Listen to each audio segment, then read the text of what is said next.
And two, Councilmember Sinensi is still in the county council meeting, which is going on and on today. So I know he wanted to be here, but they're still in that meeting, and I got a feeling it's going to go a little while more.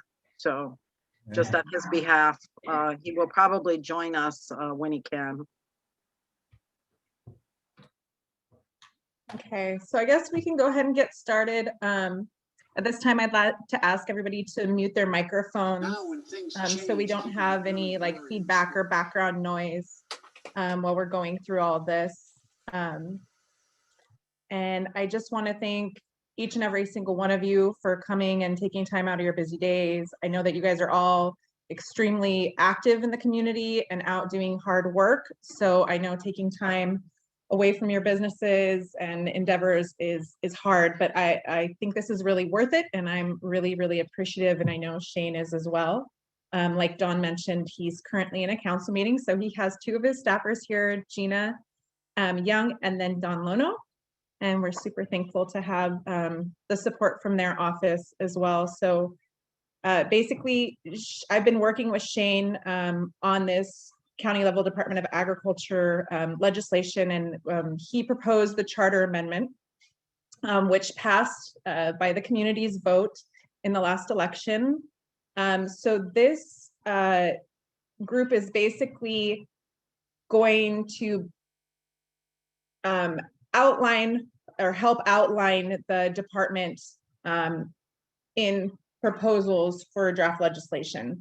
So we are looking at kind of how we want to further define the department to make sure that it's going to meet the needs of the community in the ag sector, and then put together draft legislation to work with Shane on getting to the council.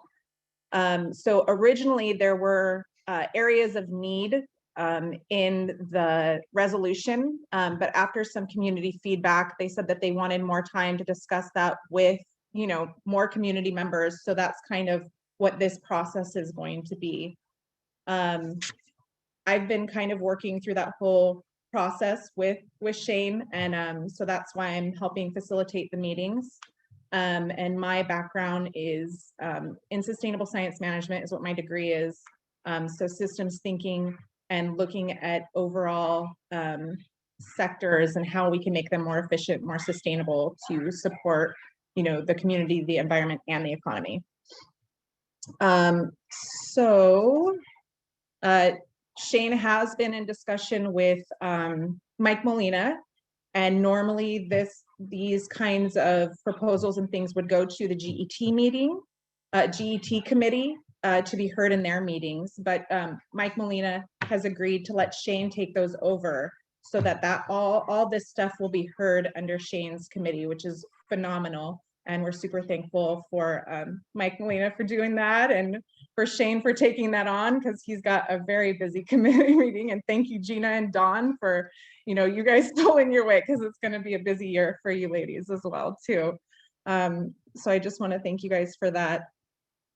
And then, you know, this process too, we hope that we can provide support for the administration who is going to be ultimately responsible for administering the department.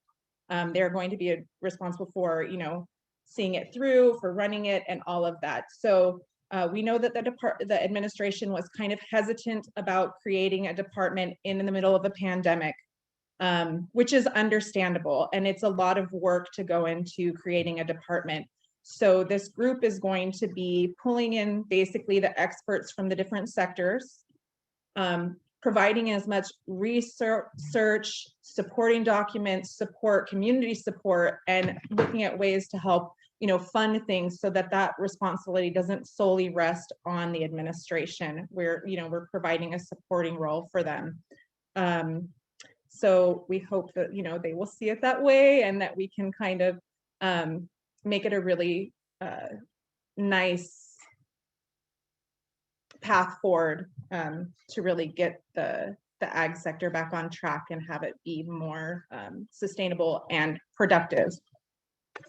Okay, so I'm going to just kind of go right into it. And then if anybody has any questions, you can kind of stop me or, ask in chat. And then at the end of the presentation, after I kind of explain what, the initial like timelines and things, then I can go over questions too. So let me share my screen.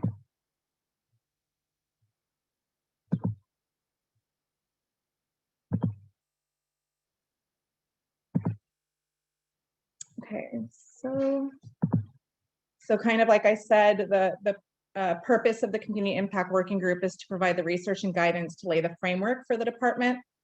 And then we do have various stakeholders, so farmers, ranchers, forestry, aquaculture, markets, distributors, added value product makers, educators, local businesses, profits, residents, and the environment is kind of what we're considering the stakeholders. So I want everybody to kind of frame, in their mind that when we're part of this group, we're speaking on behalf of all of those sectors. And so we need to, be open to compromises and understanding that, it's not going to be a win-win for one and, not for all. We're trying to find the best path forward for all, because that's what creates a real, true, sustainable system.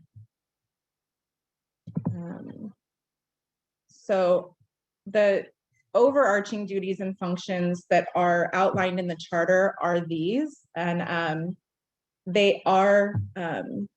they will be provided in a link to you that I'll send you guys an outline of this presentation afterwards. But basically it's not to create additional regulatory barriers. We're trying to provide advocacy and support for agriculture. So there was some miscommunication about that during the process of the legislation, but we want that to be very clear. This is not to hurt or create more barriers for our farmers or agricultural sector markets and things. It's to support. And we're looking to build economic resiliency of the county's communities, boost resident health and food security, promote healthy ecosystems, and then, develop and implement programs to diversify and expand sustainable forms of agriculture. And then the department would also be responsible for reporting all of their progress to the mayor and the council annually. So that's also something that we have to have in mind as we move forward. I started putting together some ground rules just because I think everybody that's in the ag sector knows that there is a lot of trauma that's happened in this sector. And I think it's important to, remain open and keep that in mind. So we want to try and listen to hear and not just to respond, not speak over people. If something comes up that you feel threatened by, or that you feel might threaten your sector or the people that you're representing, I would ask that you resist the urge to just shut down or become combative, and instead try to be open and say how that might potentially affect you, so that the group can kind of brainstorm on ways that we can mitigate any negative consequences or unintended consequences. So that's something I think that's going to be really important, because we're bringing together a lot of different sectors, all with different, goals and outcomes. So keeping that open mind and, you know, doing your best not to feel attacked and stay, you know, kind of vulnerable in this situation is going to be important, and it's going to be hard. So, you know, also keep that in mind and be patient with people. You're going to be representing, you know, the overall community. So, you know, when you're speaking, if you have a business or something, don't necessarily just speak from your business's point of view. Try to think about the overall community and the overall sector that you might be representing.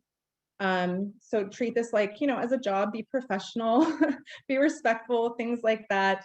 Everything that happens in this group, we do want to make fully shareable. So everything should be transparent because this is, you know, a grassroots effort.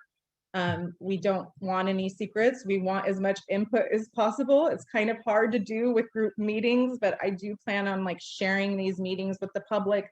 So keep that in mind, that this is all fully transparent and, you know, shareable outside of the group as well. That's kind of what we're promoting. We want that feedback. We want to, you know, get the information flowing horizontally as much as possible. And then, you know, expect that sometimes your expectations might not be met. We're going to do our best to make it the best possible outcome for everybody, but it probably won't be, you know, everybody's expectations, but we will do our best. And, you know, it's just going to continue to get better as time goes on. And then be proud that, you know, you're part of this and we're part of something that is going to change the future for Maui County and our future generations in a positive way. So those are kind of the ground rules. And then the makeup of the group is it's going to be a large net that we're casting originally. That's why when we sent out the invitation, we said, if you attend this meeting, it doesn't necessarily mean that you're going to be part of like the core committee or part of the core working group. And that's because we're casting the net to find the experts that have the time and energy to really focus on this. But we want that net to stay wide so that we can continue to have that feedback and guidance and hear the concerns and priorities and things from all of the sectors within the community. So basically the core committee will be around 5 to 10 people, and those will be the core people that will get voted in by the larger group, and they're going to do the majority of the work. So that group will probably have the largest time commitment. And then we'll have co-chairs. They will be part of the steering committee, but then they will be responsible for going out into their various sectors and gathering that information and serving as liaisons to ensure that we're getting all of the feedback possible to avoid unintended consequences. So part of sustainability and, you know, systems thinking is that you're always constantly taking that feedback and re-pivoting to make sure that you're having the best possible outcome. And then working group members, those are going to be the larger group that's kind of helping fill in the gaps and participate. They're going to be at all the meetings and things. And then, you know, there's going to be an unlimited amount of community partners. And these are people that are just staying informed. They're staying up to date. They are helping to share information, promote awareness and goals. And they're also finding ways to provide support and things to help with the goals of the group and of the department. So in the long run, we're hoping to look for funders too, because one of the main concerns for the department was that it's really expensive to start a new department, and, you know, the county just can't afford that. So while the department will have grant writers, there may be some projects that the community needs to have happen that funders can step in and say, you know what, our organization can fund that, and we can take that off the county's plate and get that going for the community. So we are looking for community partners that can step up and play that role to help fill in financial gaps too, so that it's not all a burden on the taxpayers. And so part of this initial meeting is kind of pulling in people that we thought would be experts in their field to be able to contribute and things. But we're also going to ask you guys to throw names in the hats of other experts. So this will be a second round of invitations that go out. And so we're looking to you guys that are experts in your sectors to tell us who else you feel should be at these meetings, that has the information, they have the research, they know what's going on, and they should be part of the discussion. So then we'll send out a second round of invitations, and we'll kind of do a similar meeting to this again, where everybody will kind of put in what their time commitment is. And from that time commitment, we'll have an overall vote to do the steering committee and the co-chairs. We have this kind of list put together of the characteristics of participants. So we want to have people that are able to distinguish between their personal preferences and, you know, like as the group of a whole. We want people that are going to represent the community, even if maybe it's not in their best personal interest. We want those people that are going to advocate for the community no matter what. We want people that are experienced at influencing and providing education to others without like authority. So we don't want anybody that's going to be bullying or creating a, you know, a toxic environment. We want people that are able to bring people on board and kind of get them to understand without, you know, asserting authority over them.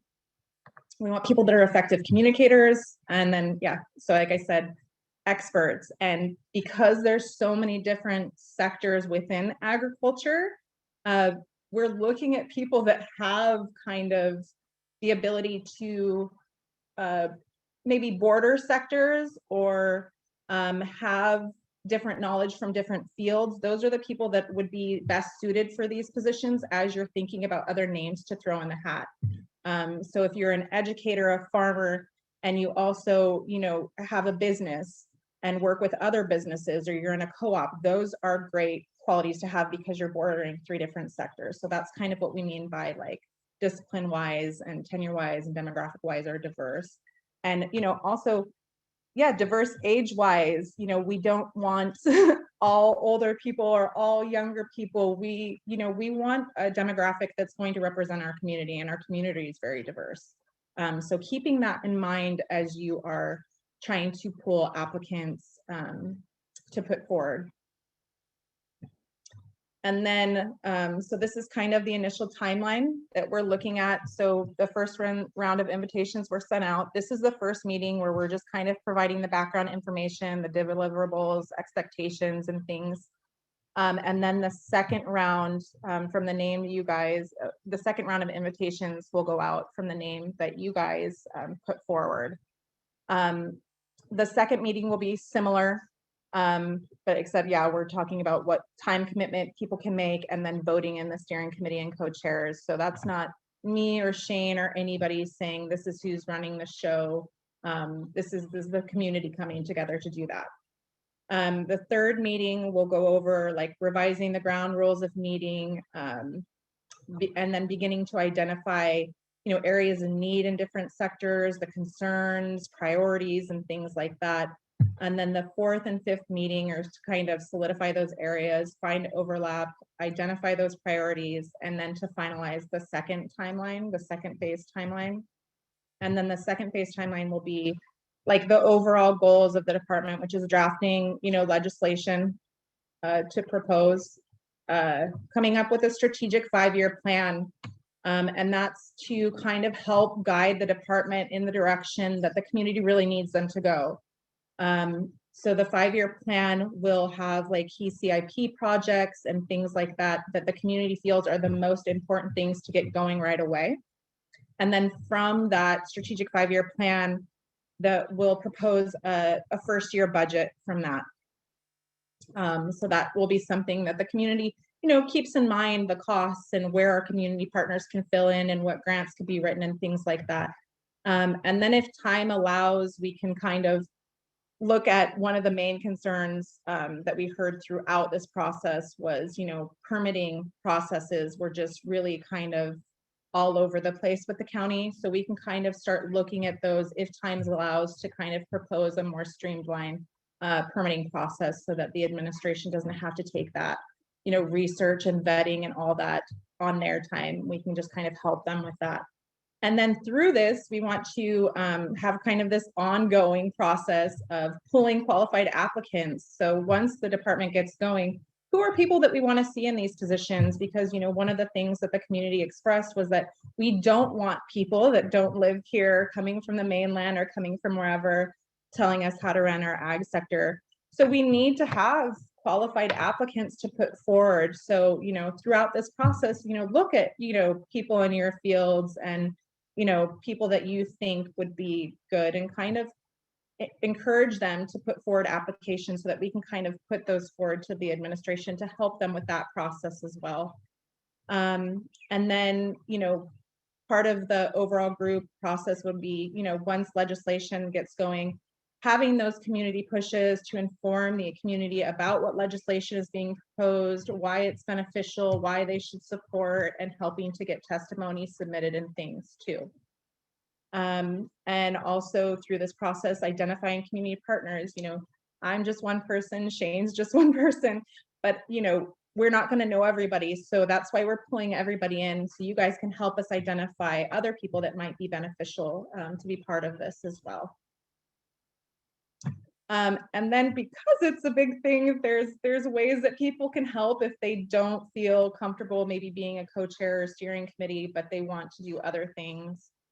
So these are some additional roles and duties that would be super beneficial. I'm a volunteer. I volunteer my time. I haven't gotten paid for any of this.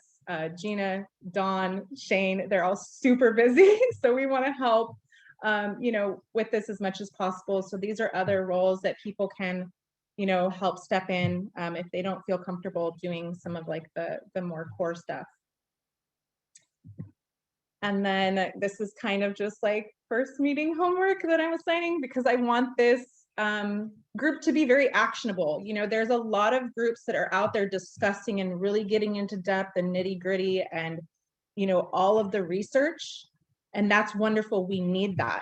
And we want people to be liaisons and bring that back to us. But we really need to have action, because we do have a timeline for this. The department is set to be starting in July of 2022. However, the budget process for that department happens before that. The mayor starts his budget process, and I believe around December of the year before, and then the council starts their process in around April, March, April. So, you know, we have about a year to do this, a little less than a year to do this. So we need to, you know, really kind of have a more action and goal oriented group. Even though I love talking, not really, but you know, that's kind of what the focus is really getting this in, getting the information in, and then taking actionable steps to make that happen. And that is kind of it for the presentation. So I wanted to kind of open up the floor to answer questions, to get feedback, to explain anything that maybe I didn't make clear. So I will open that up to you guys.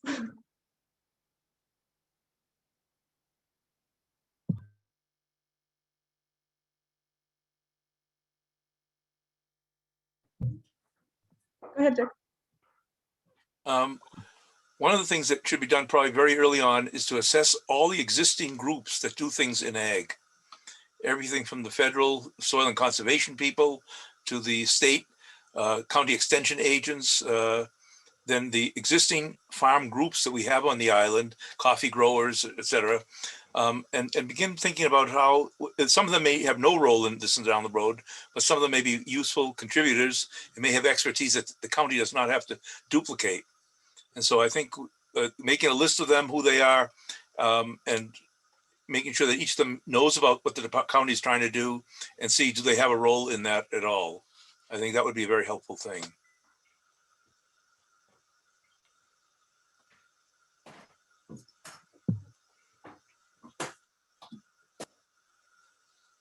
Yeah, we have a list of quite a few of them, and we tried to invite people from various groups to be represented. Not everybody got back to us.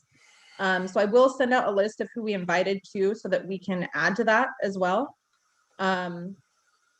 But yeah, I agree. Knowing what's going on in all the different roles is important, but you know, we also have a lot of groups doing different things, and we still have very large gaps. So we want to just make sure that we're looking at those and moving forward too, and not getting so caught up on, what every group is doing.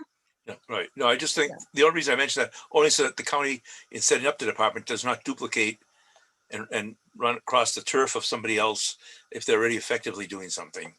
Yeah, absolutely.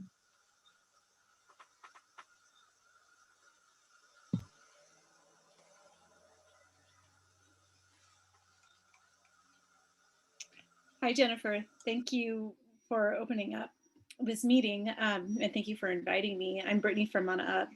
What I would be curious on is the key challenges that led to the legislation or to the measure, and how this working group can help achieve what the initial intention was of putting this forward and having this department. So what are those key challenges that we're facing from the agricultural community, and what are the key resources that can be applied towards those challenges? Absolutely. So like from our initial kind of like research, the main areas of need that I saw and that I was informed about were infrastructure, so improving access to affordable land, workforce housing, water, labor, equipment, and processing and distribution facilities, funding, research and development, so having people that can go out and do the research to develop new fields, education and outreach. There was kind of a lot of groups working together, but nobody really knew, like there was a lot of groups popping up and kind of duplicating that. So like making sure that there was kind of this overarching thing that was kind of helping to facilitate and making sure that people knew about the programs that were being offered and who could help with what. There wasn't really kind of that overarching support. There's regulation assistance, but like as far as like health and permitting regulations, when they were hindering and creating barriers, there was no one to kind of help with like standing up for the community and saying like, these regulations don't make sense for this reason. Is there a way that we can change these or get exemptions so that we don't have barriers to our local food system? Additionally, there was agency coordination. So there was a lot of people trying to get lines of communication open, but for some reason, because there wasn't kind of a little bit of hierarchy in that, we saw that there's kind of like a breakdown of communication in between many different groups in the ag sector. And so something, needed to be done about that to kind of get everybody more on the same page. We also see that like workforce has been dwindling in the agricultural sector for years. So we need ways to support the programs that are trying to turn out more ag workers and increase those as well. There's also kind of a lack of agricultural and market data. We're pretty reliant on the census, which doesn't happen very often, and it's not very in depth. In addition, there's also not really databases that markets can go to, and that was a big concern that I heard from the markets. They want to buy local, but they don't have time to call around to every single farm and find out what's going on or who's selling what or this and that. So that was another large concern. And then, the farmers wanted to know if they wanted to diversify or switch up or get into farming, what crops could they plant without stepping on people's toes and, overlapping too much. And then also invasive species, it was definitely a concern. Right now we have MISC who's working really hard to combat invasive species, but the inspections at ports and airports and things as things come in was lacking. So that was another thing that was an issue. And then working to create a system that is focusing on resource regeneration is something that the community wanted and was lacking. There's also issues with like contract procurement, transportation, agricultural theft, vandalism, and liability. So those were the main kind of concerns that we originally had, or the areas of need in the original legislation. Does that answer your question? Yeah, that was very thorough. Thank you for that. Yeah, and then just, my thought coming out of that is, that was really helpful. And so out of that, how do we develop key metrics that we would want this department to achieve? Is it more farmers? Is it more profitability? Is it, what are those things that we can think about that we can track year over year and make sure that the department is hitting those over time? And then one other question is, how does this department interact with like the Hawaii Department of Agriculture, or like the US Department of Agriculture? Like, are there relationships there that can be leveraged? Well, yeah, ideally this department would be working with them, and, kind of those departments right now are kind of larger and they don't really get down to that community level need. We've had a lot of complaints that, while everyone's appreciative of those organizations, they don't really hear or have a pathway to speak to them or get information to or from them, other than just, like websites or grants or things like that. So that's why a county level Department of Agriculture would be important, because they would have that ability to, talk on a more, I guess, how do you say, powerful level than say a nonprofit or an individual farmer would. They would be able to kind of leverage more resources from them. They would be able to, there's grants that are open just to departments that have to do with agriculture. So there's things like that. But yeah, this is a department that we're hoping that we'll be able to work with the USDA and the state level Department of Ag, but also really get down to that community level to get the support that we need there. Thank you for that. Yeah.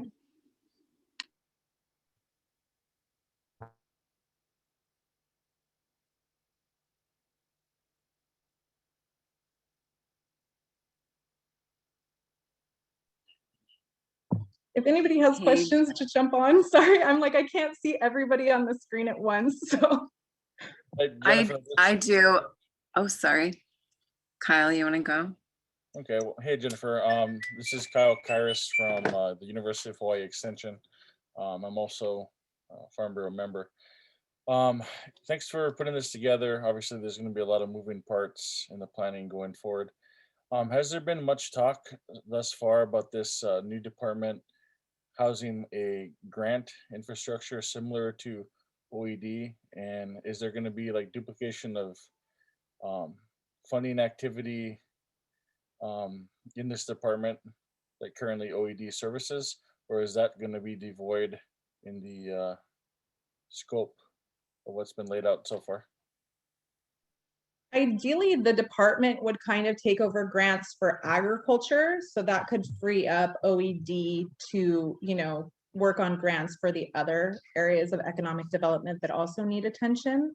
But ultimately, that will be up to the administration. So that is something that, this group could make a recommendation on to them on how we would like to kind of see those duties split up, or, kind of working together with.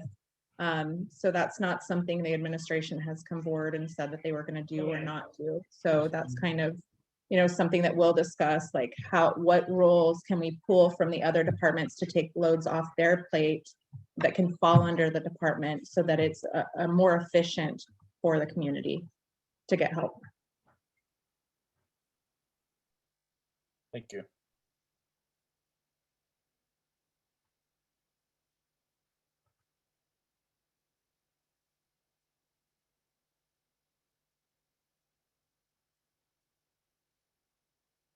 Gretchen, did you have a question? Was that you? I did. Yeah. So, whenever I'm in a meeting or in a room, particularly in a group that's going to be kind of a decision-making body, in Hawaii, I always see how much Hawaiian representation there is in the room. And I wish I was seeing more, because I feel uncomfortable with the disproportionate amount of non-Kanaka Maoli to, potentially settler input in the very first meeting. And I know that wasn't intentional at all. And I just want to make sure that before we make any kind of decisions, we have an opportunity to send you, all the list of all the people that we really feel like should be involved from the get-go.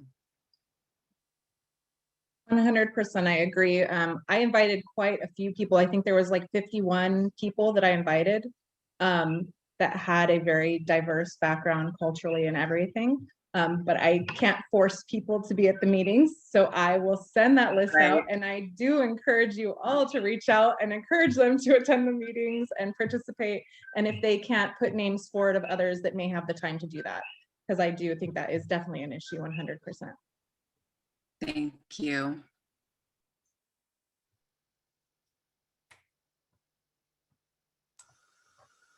I hate to be always the monopolizer, but right now no one else is speaking, so I'll add my 2 cents worth. I think one of the things that early on in developing something like this is to have some kind of a needs assessment. What does agriculture need on Maui right now that isn't there? Is it marketing research? Is it training of farmers? Is it subsidizing farmers? Is giving people? There are many people who may want to go into farming. They know agriculture, but they don't know the business side of it, or vice versa. There may be some business people who don't know the growing part. So I think some kind of and the group here and the others who maybe you sent it out to, but who didn't log on today. There may be some people who can at least begin putting together what are the things that should be researched to find out what are the needs that the agricultural department could serve. And I think that's very important. That will help design it and down the road, after you get an initial list, to find out how important ranking the various areas are. I think that prioritization, so that we can see, do we need when the department goes and it has, whether it be initially 5 people or 10 people or whatever the number will be in the department, do we want people who are going to be going out to the farms and talking to farmers? Do we want people who can be financiers to help people finance? What kinds of people will we need to have in a department like this? And what are the needs? And again, going back to what I originally said, there may be some needs that are out there that are already being fulfilled. We don't have to duplicate things. So I think a needs assessment is very important to do early on. And I have to echo what Dick is saying, especially with the critical mass we have already with, in terms of the groups, not just the commodity groups, but you got the ag working group, you got Maui County Farm Bureau, and then you have extension agents and all of these commodity specific scenarios that in many cases have already done need assessments for the clientele. So yeah, I agree. I think many of these groups have done need assessments, and the sectors are pretty well aware of what their needs are, but there really hasn't been a platform for them to share those needs and get them prioritized within the different sectors and then have that move forward. So that's kind of where this group is trying to go, like bring that information forward. Let's prioritize that and then get that going. So that's kind of what this is trying to do. And I would just like to add, hey, Jennifer, thank you so much for having all of us. This is Jamie. I'm over on Molokai with Sustainable Molokai. I'm hearing all this, and needs assessments are super important. We conducted one in our community recently. And so I'm just thinking this is bringing up this idea of like Maui County, right? So Maui County is 3 different islands. 4, excuse me. Thank you. Thank you, sorry. But the idea that we all have very different needs, right? Very, very different needs. And so I'm hoping as we move forward in this process that all of the voices from all of the islands in Maui County can be heard and brought to the platform on this, right? So I just wanted to bring that up. And I'm sure that that's something that you guys have already been thinking and discussing, but, and making sure that we have representation across all of the islands as well. Yeah, absolutely. We have a population of less than 200,000 people, but we have 4 islands. So the possibilities are really endless, which is really exciting. But there are also various needs for each island. And even the different areas within those islands, there's different needs. So the needs out in East Maui are not going to be the same needs out in West Maui or Central Maui. So that's why it's important to, bring the experts in, because, one group is not going to be able to research the needs for every single sector. That's going to take a very long time, and we just don't have that. But each of these sectors have been, researching their own needs and the own gaps that they have and what their priorities are. So we just need to bring them to the table. So yes, having representation from Molokai, if anybody has more people that they want to put the names in the hat of, that's why we're doing the second round, because it is important to have all of that feedback and make sure that we're getting to hear the needs of the different areas too, because they all are very different. Each island is different, and with all the microclimates within the islands, even, from one zip code to another it can be very different. Jennifer, just a quick question, just follow up. Surely, before this became like a legislative issue, there was at least some sort of preliminary like SWOT analysis or like a needs chain model. Is there some of that preliminary work that could be forwarded to the same individuals you invited to this?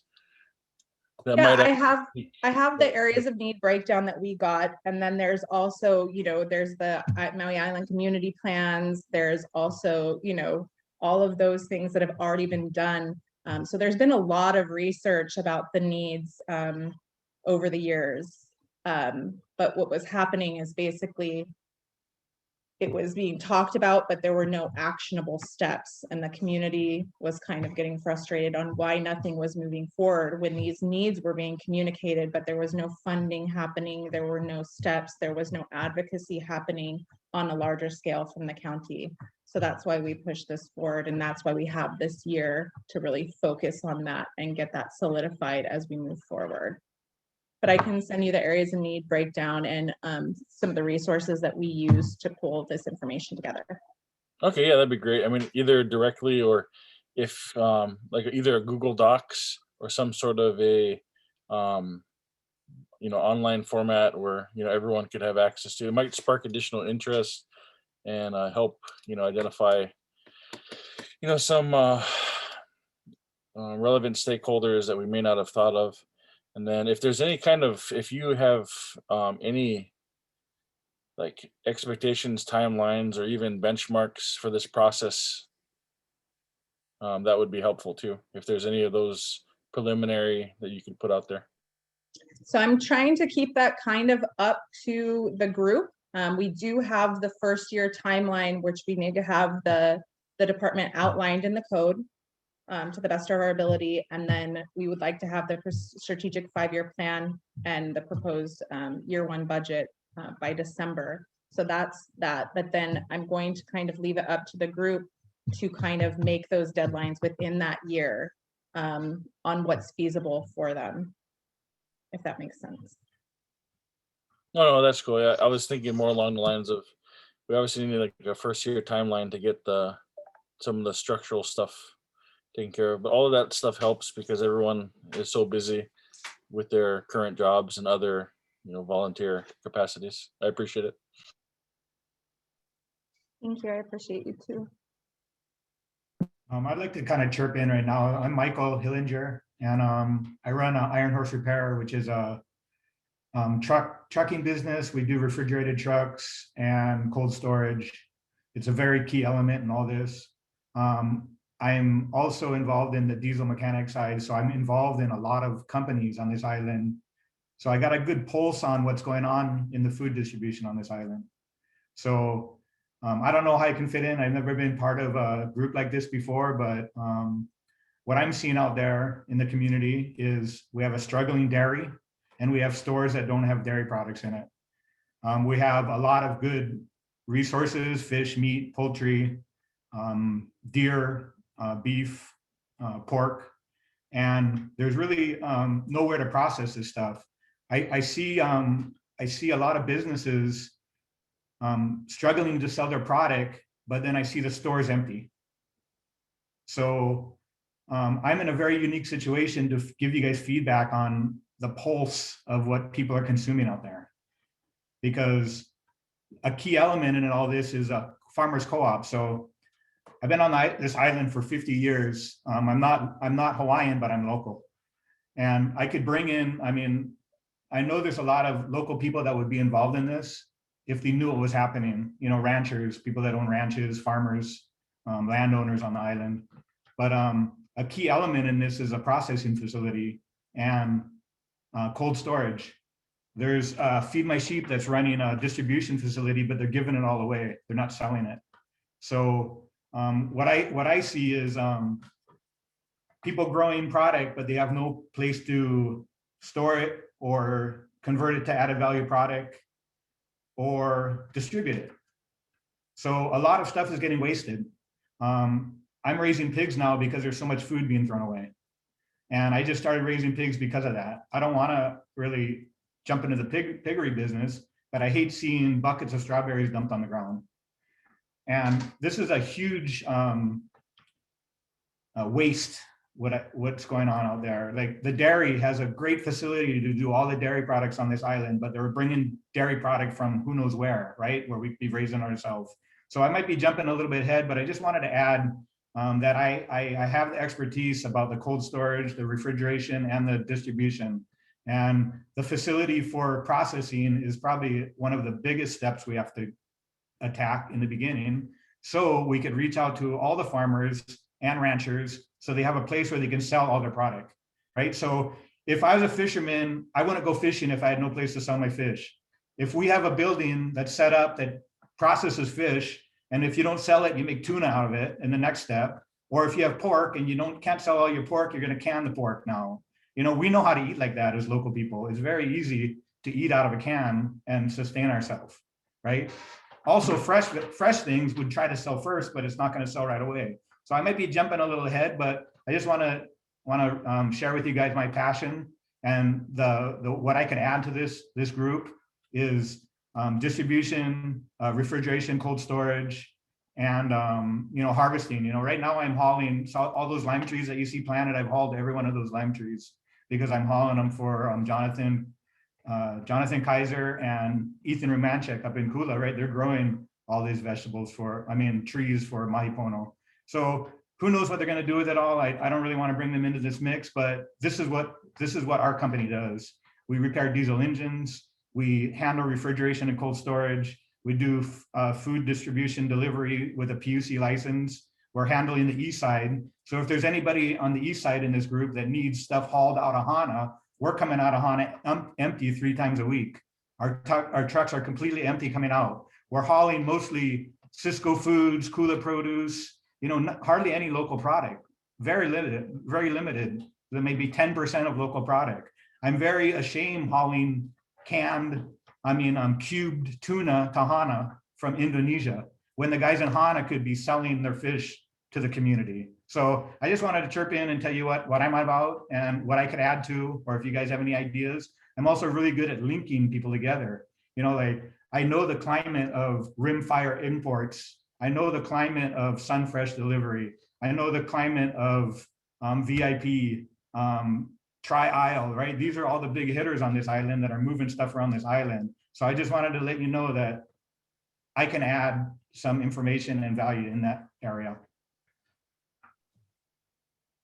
Yeah, thank you, Michael. And when we pulled in people, I was looking for people like yourself. I met you through food giveaways when the pandemic started, and your refrigerated trucks were all over the island helping out feed the community. And we had multiple conversations about some of the gaps in the ag sector. And so that was kind of what the idea is. We're trying to pull people that are experts in their field, because there are so many different sectors that know these gaps. They know what's needed. Our island is not just Ireland. Our islands are filled with some of the most incredibly intelligent, resourceful, hardworking people that I've ever met. But we need a platform to get that information out, prioritized, and with actions behind it and funding behind it to make it happen. So I really thank you for putting that forward, putting that information forward and telling people who you are. I'd like to open the floor up to anybody else who want to do like a quick introduction of themselves and kind of what they feel that they can add. If you feel comfortable doing that, I know not everybody likes doing like quick roundtable introductions, but before we go, if there's anybody that wants to do that as well, please feel free.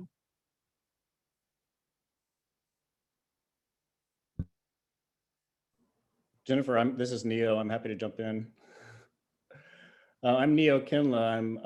I work with the Hawaii Farm to School Hui, and primarily as the statewide trainer and a regional coordinator for Maui and Lanai for the Garden to Cafeteria program, helping to move farm to school programs forward. And one of the things that I actually can kind of turn this into a question, and that is the Department of Ag statewide for the state is supportive of farm to school in terms of getting more local products into the school cafeteria, food service, but it's really, really slow in happening. And I think, as we talk about the geographical preference that the food service folks can do, meaning they can add a little bit more onto the cost through the National School Lunch Program. What does it look like for the county through the County Department of Ag to see that sector as a really, when you think about it, the Department of Education School Lunch Program is one of the largest restaurant chains, if you will, cafe chains, feeding institutions on the island. That's a huge amount of food, but so little of it is local.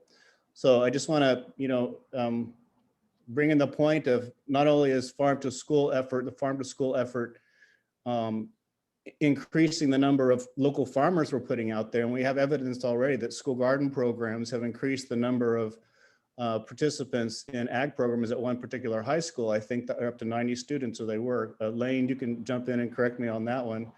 But we see it, the younger we get kids interested in this. So we talk about the need for farmers. We're talking about,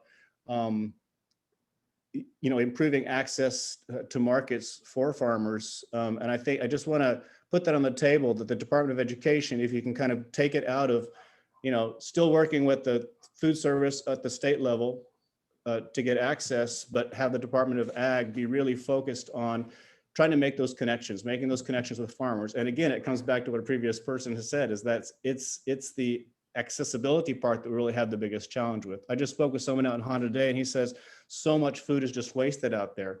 It's to that point. There's no way for those folks to get their oranges and whatever it is back out into the rest of the island.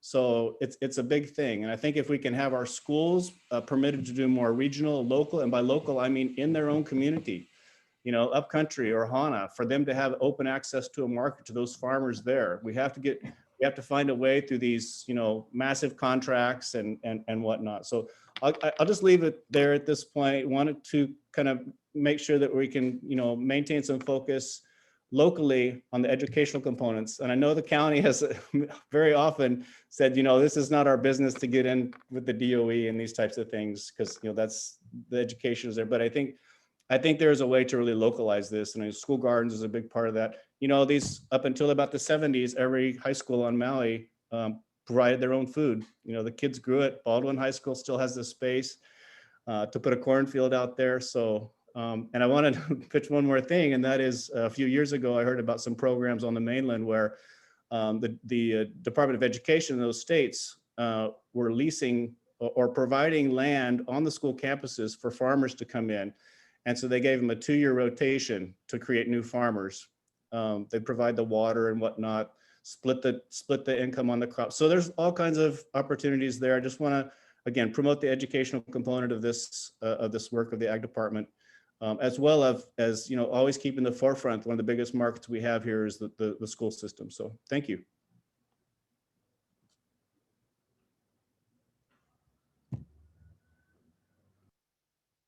Just a quick question. I know not everyone who was invited can make it tonight, but do we have any reps from have there been reach outs to MEO, MEDB, and some of those corollary organizations as well? I reached out to UHCTAR and some other organizations, but I haven't gotten I tried to reach out to Debbie Kavivi, but I hadn't gotten a response. So I can do that again. And yeah, just, any help, because, I'm one person. So any help that I can get with that second round of invitations is really crucial. But I'll send you guys a list of everybody that I did get a hold of and some of the groups that I didn't hear responses back and things. So that you guys know who was invited too.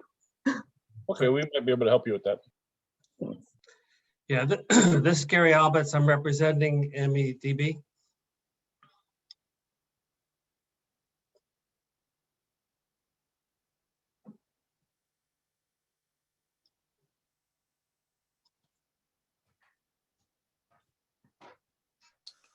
How can MEDB help out?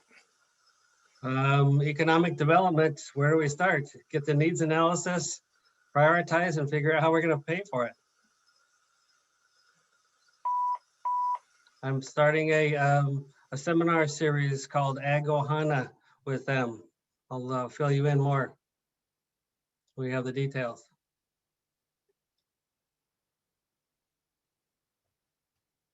Dick, how would you like them to help? Well, they have people who can do economic research, do needs assessments, do prioritization. They're charged with that very responsibility. Yep. To take the initiative and say, yeah, we have a problem, and begin researching, putting together a report, a summary report of some kind, maybe even design, maybe look at other states and other communities which have departments of ag at the local county level, to see how they're structured.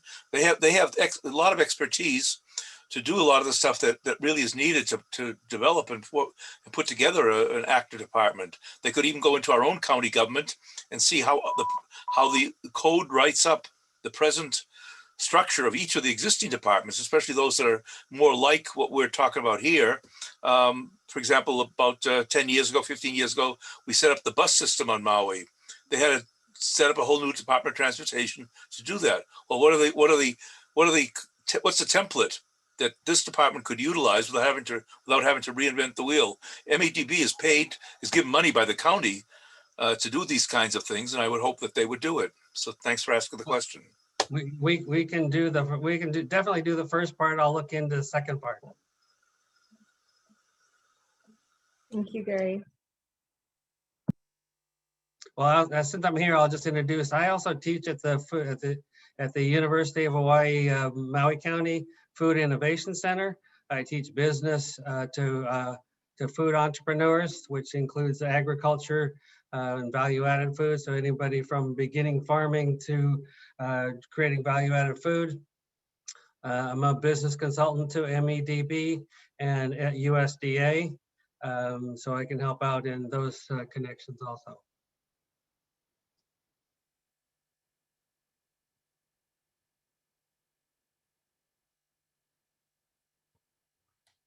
Thank you, Gary. Welcome, Kyle.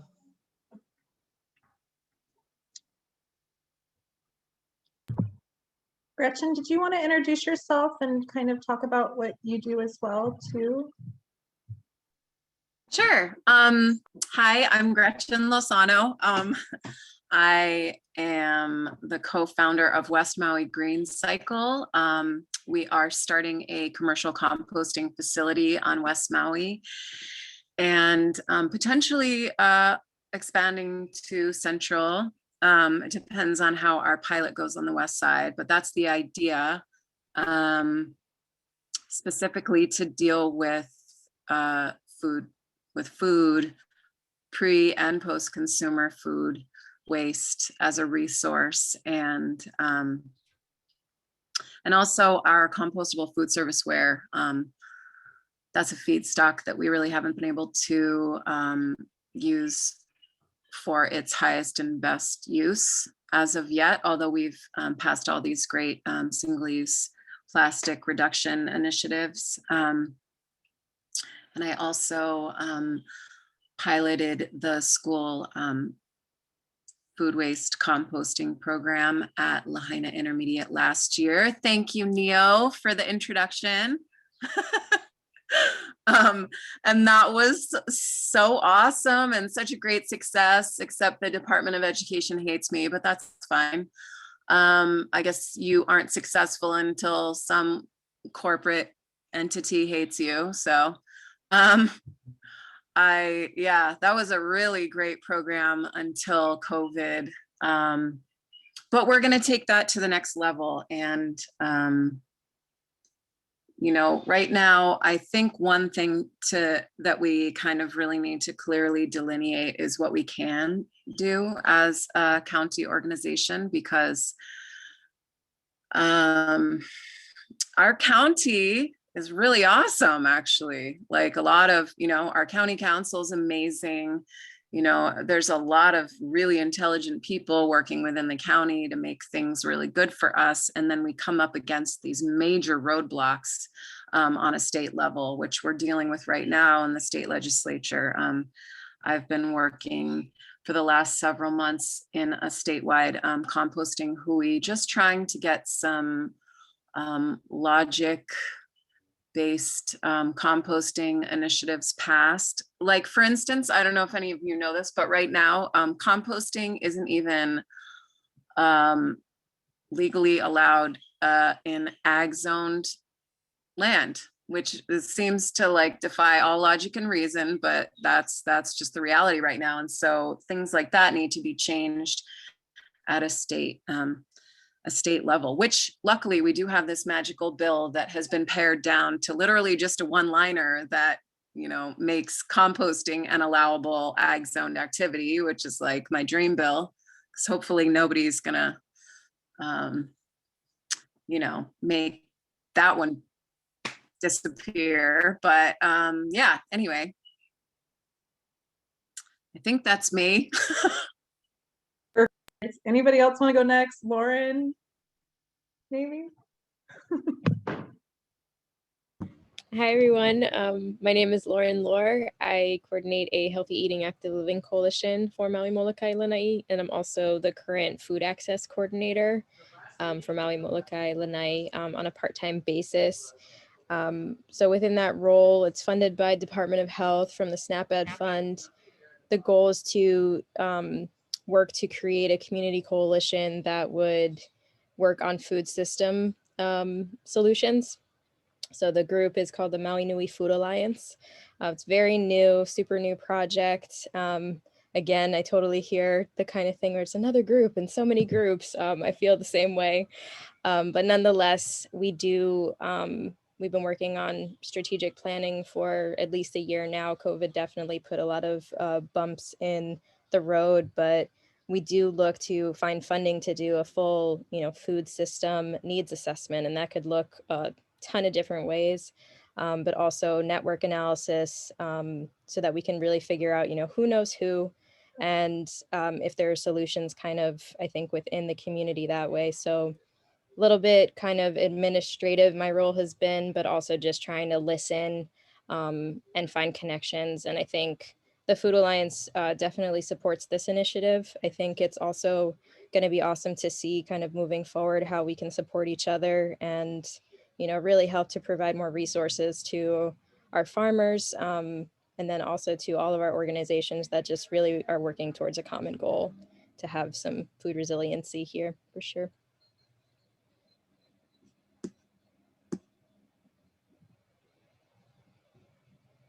Yeah, I'm just gonna call people. Megan?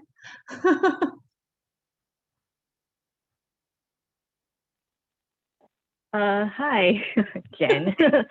I'm representing Pukalani Superette. We are a grocery store. So I don't really have a lot of experience in legislature, but I do know, you know, what's lacking in what we're all out of or what our customers want, and if our customers can afford it too. So I'm coming from that point of view, and I'm really looking forward to working with you guys. I don't know how I can contribute, but I am going to rope my dad in, who does have a lot more experience than me. So he'll have that, just the years and years of experience dealing with farmers and Maui in general. So I'll just resource my family when I have to, but yeah. Let me ask Megan a question. Megan, as a store, how variable is the supply that you have coming in, whether it be oranges or avocados or pork or anything, is there anything that you could recommend or you think would be needed to help coordinate so you would have an equal sort of steady supply all year round of things rather than, you know, all of a sudden just at a harvest time, you get a bunch of this and then 10 months with nothing? Is there anything That is a very good question. I actually talked to Jen about this. What we would like in a perfect world, and I don't know if it's ever possible, but we would love to tell everyone what we need and what we're missing. When I went to the Egg Fest a couple years ago, I handed out a flyer saying, hey, we need like these 4 things. I think one was okra, but you know, these are the things that we don't have. Can you fill that hole? And, you know, we have dedicated farmers for certain things, but sometimes their crop isn't good or the deer come and just destroy it. And then we have a gap. And I have no kind of like a unified farmer database or something that shows me who has what. So we're trying our best, right, to call on farmers when we need stuff, but it's hard to find them sometimes. Yeah, a market needs database and database of what's being grown, who's selling, and who needs was a huge concern from a lot of the markets. They want to support local, but they don't have the time to call each and every farm individually to see what they have or what's available and how much and things like that. I would imagine marketing assistance for both the farmers and the stores, and as well as, you know, the food bank and others, that there's something that would coordinate the producers and the consumers would be very critical. Would be a very important. That would be a very important function. Jennifer, can I step in? Yeah. Yeah. I actually have a grant from the county to create that database. I call it a demand and supply database. I'm waiting for the legal counsel to sign it, but I'll be starting on that very soon. And one of the other things that I do. Okay, perfect. There's also that Made on Maui website that a lot of vendors work through. Yep. Let's see. Kenneth, do you want to introduce yourself?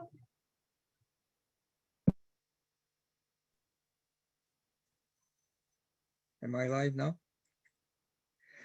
Kenneth Yamamura. I used to work for the County of Maui Office of Economic Development as the ag specialist.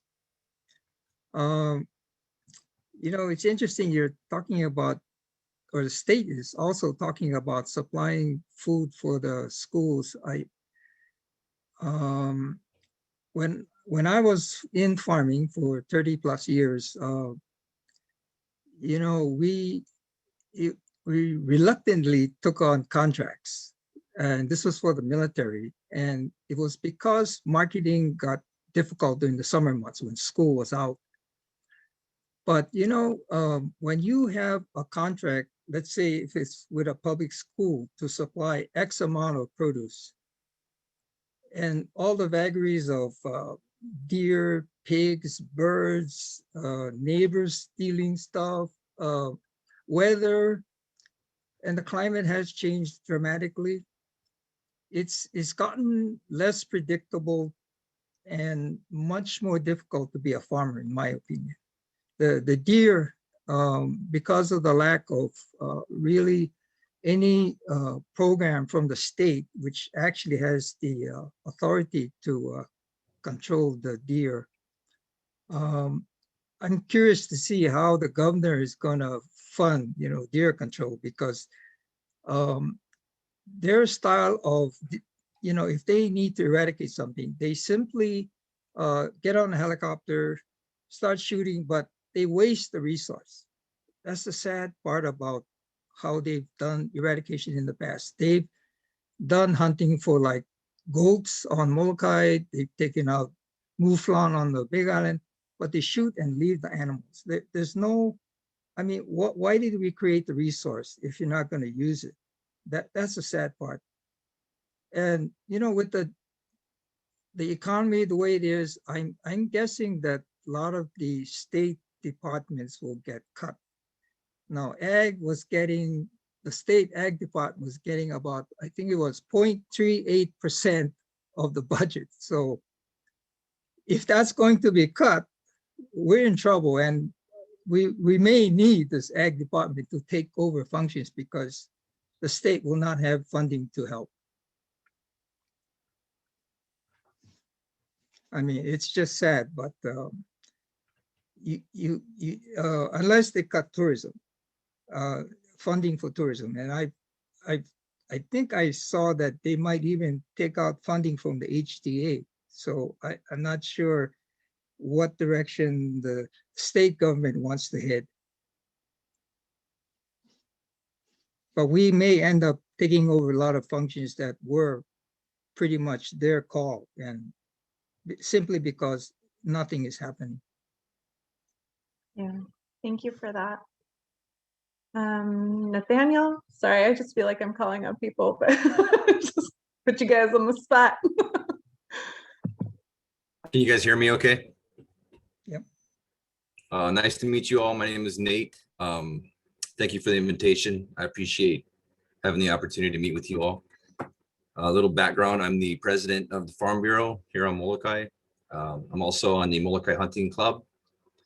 I am on the School Community Council, the Water Advisory Board, and I've been farming for over 25 years here. So I think when I first heard about this, my first gut reaction was, as a grower, was, oh no, here comes more regulation. But it seems to me that it's, as these things kind of flesh out a little bit, it's less about regulation and more about navigation and solution-based ideas and getting together. So that's encouraging because agriculture has been on a decline. I hear a lot of you guys talking, about logistics. To be honest, I've tried growing food for many, many years, and unless you guys, unless people want to pay $5 for a tomato, it's kind of hard when your water inputs are so high, your electric inputs are so high. It's good that everyone's meeting. I think that there's a lot of folks are going to have some good solutions here. I hope that I can help encourage or support that. So if you guys see anything that I can do, let me know. I appreciate being here. Thank you. Thank you. Adam?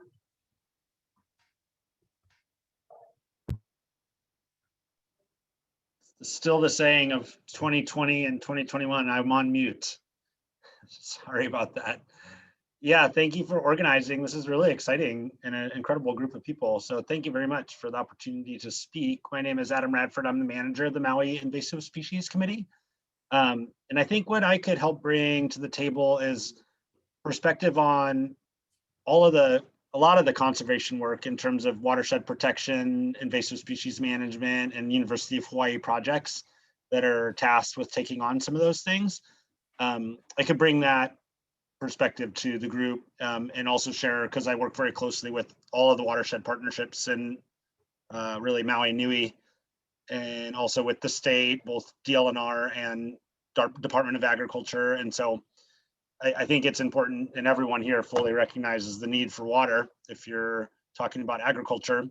But a lot of the efforts of the different entities I work with also, directly or indirectly help prevent, sedimentation and lots of problems that trickle down, no pun intended, to most of the areas where farmers are trying to make a living. So I'm just happy to help in any capacity I can. And just be here as a resource and offer my 2 cents along the way. So thank you very much. And yeah, best of luck with this. It's going to be, as you said in the beginning, a fair amount of work to get there, but I think it actually would have a lot of benefit to bring things to really a local level, as opposed to what I've heard others saying is, when you deal with the state or federal governments and systems, it can be very challenging and feel like you're not making progress. So thank you.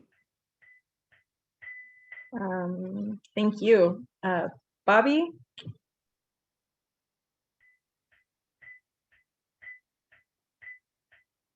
See if we can get him on. I don't know if he can unmute himself. Annie, are you in? And then also Cindy Reeves from UHC-TAR Cooperative Extension said that she's here to advise. She has to run, but looks forward to the next steps. So I think, Annie?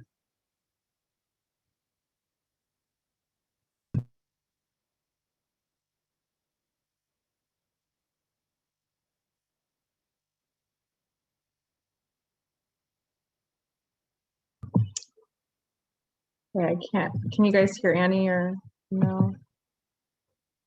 Jamie? Sure. I was just going to say I can go ahead and go. I spoke a little bit earlier, but I didn't really talk about what I was involved with. So let's see. So I'm involved with a bunch of, I don't know, I wear a bunch of different hats, I guess. I'm one of the Produce Safety Alliance's lead trainers for food safety. I've got that sort of educational component. I've worked at our local slaughterhouse for many years. But the two biggest things I think that I could possibly bring to the table for you guys here living on Molokai, just from that perspective, is I own and operate a diversified vegetable farm. So having a farmer on board, and then I am the food sovereignty program coordinator for Sustainable Molokai. So we coordinate and help several different things like lead farmer trainings. We operate a food hub and a mobile market model, which connects local farmers to residents to kind of get their produce, proteins, value-added goods. We work a lot with a lot of farmers and community partners, including CTAR, health centers, schools. So yeah, we're involved with the procurement process and education in the farmer school movement. And most recently after COVID, we've been partnering with our food pantries to get local food available through those avenues.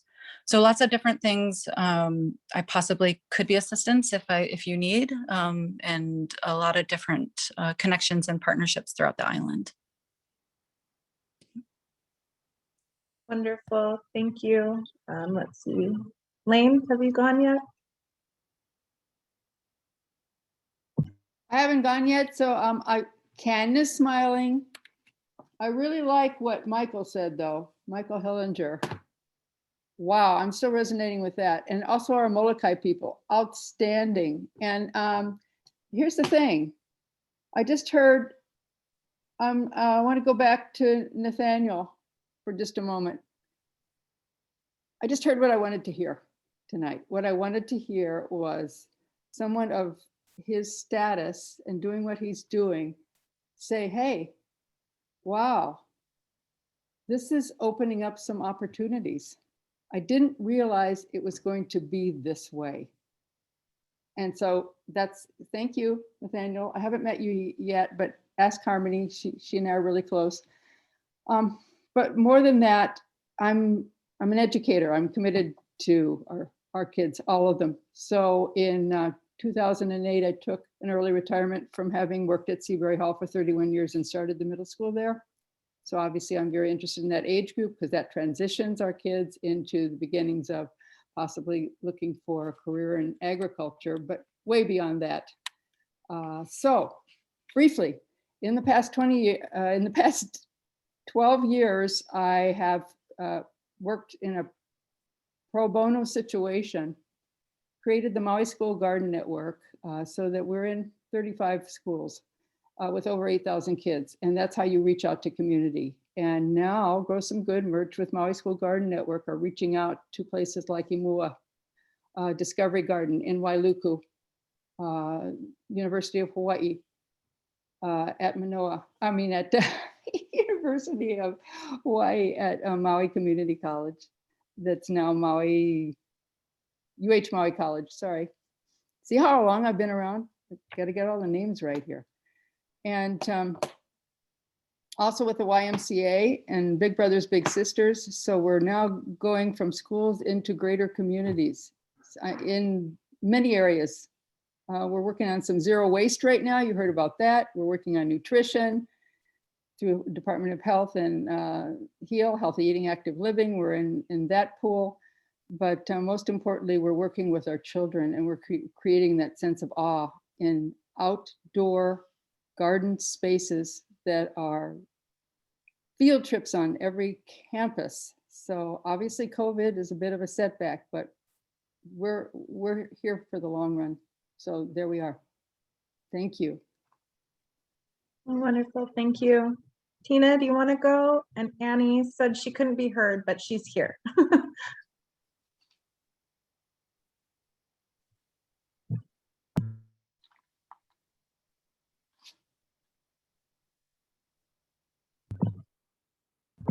Tina, did you want to say a bit about yourself?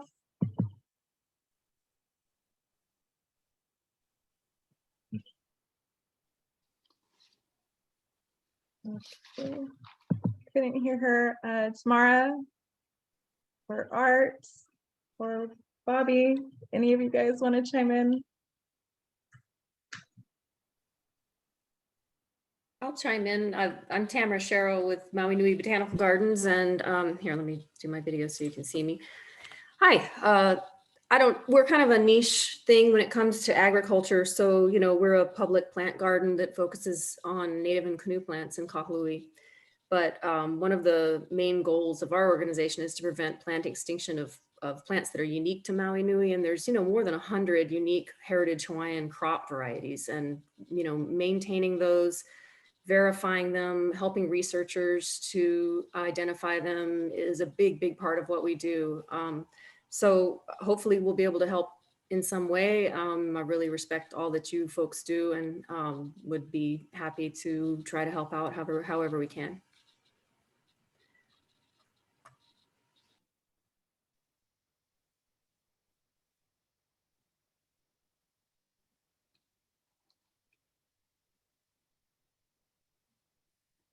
Okay. Anybody else want to go? Gina, Dawn, Art, Annie, and Mike. Otherwise, if nobody wants to, then we can call it an evening. But Hey, Jen, just real quick, I know Okay. it's been a long meeting and Yeah. I apologize. This is Dawn. And I'm No worries. taking off my council member Sinensi hat, okay? And I'm putting on my flower grower hat because I do have a flower farm in East Maui for over 30 years. One of the original founding members of the Maui Flower Growers Association, which is now defunct. But it's a great industry, and one that as an ag industry needs to be supported and promoted. It's a great industry for export from our island. And we've run up against a lot of obstacles recently with the increase in export costs through Young Brothers and so on and so forth. So, you know, just want to put it out there that we have this industry that needs to be supported, as well as the food industry, which is extremely important. But there are quite a few of us flower farmers, not only in East Maui, but throughout Maui County and on the other islands. So I just want to bring some acknowledgement to that. And as well as beekeepers, you know, that kind of industry is actually a big industry here in East Maui as well. And I'm not sure about the rest of the county. The beekeepers and the honey industry and that kind of business, and the cacao farms and all of that kind of stuff. So anyway, I just wanted to throw out a little dimension, you know, to what we're talking about. In addition to food, there are other industries out there that need agricultural support and assistance, and we struggle with, you know, the inspections and so on and so forth. So that might be something that there may be some assistance with in this department. I'm not sure, but it's something to discuss. So thank you very much, Jen. You are amazing, I just have to say, and appreciate you very much for what you've put together here. And this discussion this evening has been very enlightening. And I have taken notes throughout the whole meeting. And I'm just really grateful for the knowledge and that I've learned this evening. Mahalo nui loa. thank you, Great, Dawn. thanks, Don. I'll say something too. My job isn't so much hold on, got my two speakers. My job isn't so much to know about the ag, but how to take your ideas and figure out how to put them into legislation.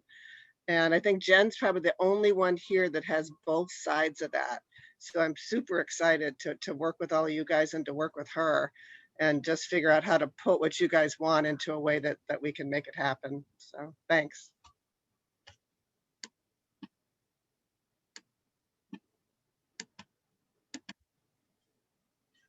Yeah, I just want to give a big, huge mahalo to Shane's office. I mean, without him taking a chance and, proposing the charter amendment, we wouldn't even be here. And I think, it was really good foresight on his part to, know that this was something we needed even before the pandemic started. And now we're kind of in a better position because of it. We can get things really rolling and kind of get some balls moving. Did we miss anybody? Does anybody else want to chime in? I'll jump Scott? in for a minute. Yeah, now that I'm home and able to. Yeah, thanks, Jen, for organizing this and inviting me to participate. And it really is great to just hear so many different resources, people from different perspectives coming together to talk about this. And I serve on the board of the Hana chapter of the Hawaii Farmers Union United and help to coordinate the Hana Farmers Market. So I'm in touch with a lot of the different growers out in East Maui and producers, and hope to bring some insight into their needs and from this region. And I also am the executive director for Kipahulu Ohana, which we manage a traditional wetland taro farm in Haleakala National Park as a working farm, but also an educational center. And we have a certified commercial kitchen and egg processing facility out in Kipahulu and some other pasture and orchards and stuff like that. So excited to help to bring an East Maui perspective into the conversation and look forward to working with everybody on this. Wonderful, thank you, Scott. And we just celebrated our 1-year anniversary of our farmers market today. So I'm showing off my beautiful jade lei that someone made for me here. And so it's been, the farmers market's been a great success out here. And it happens to be, this is our 1-year anniversary celebration today. So thanks. Congratulations, that's amazing. So I guess we'll kind of wrap up, but I just want to recap. We did the presentation in the beginning, so kind of everybody had an idea of how to, how they wanted to contribute. And, when we look at ag, we're not just looking at food. Food security is a huge part, but we're also looking at job opportunities, career opportunities for our youth. We're looking at our forestry and our watersheds and aquaculture, and how can we really just go from the survival mode that we're currently in into a thriving mode. So I'm so thankful for everybody that attended tonight. I'm going to send out information about what we discussed, along with my contact information and some other resources for you guys as well. And then just ask if you can talk to your sectors, because you guys are all in different sectors, to see who else needs to be at the next meeting so that we can really get all of the areas of need from everybody down. I think we just have such a large group of people working in silos, that sorry, I laughed because Adam's asking where the Koki frogs are. Sorry, there's a lot at my house, so I apologize. That are doing amazing work. We just want to bring all of you guys to the table, find out the areas of need, the concerns, the priorities, and then we'll see what rises to the top about what we can get done first, and then pull in the funding to do that and the resources to do that. So I thank you all so much for your time.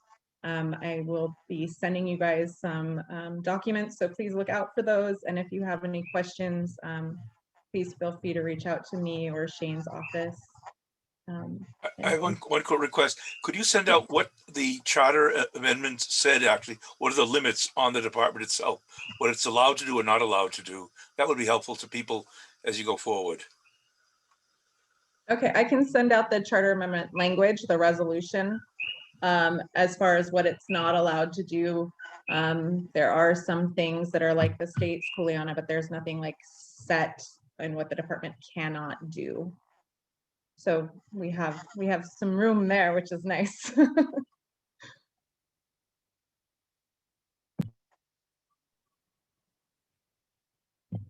Okay, unless anybody has anything else or wants to say anything else, I will wish you guys a good evening, and thank you all so much for attending.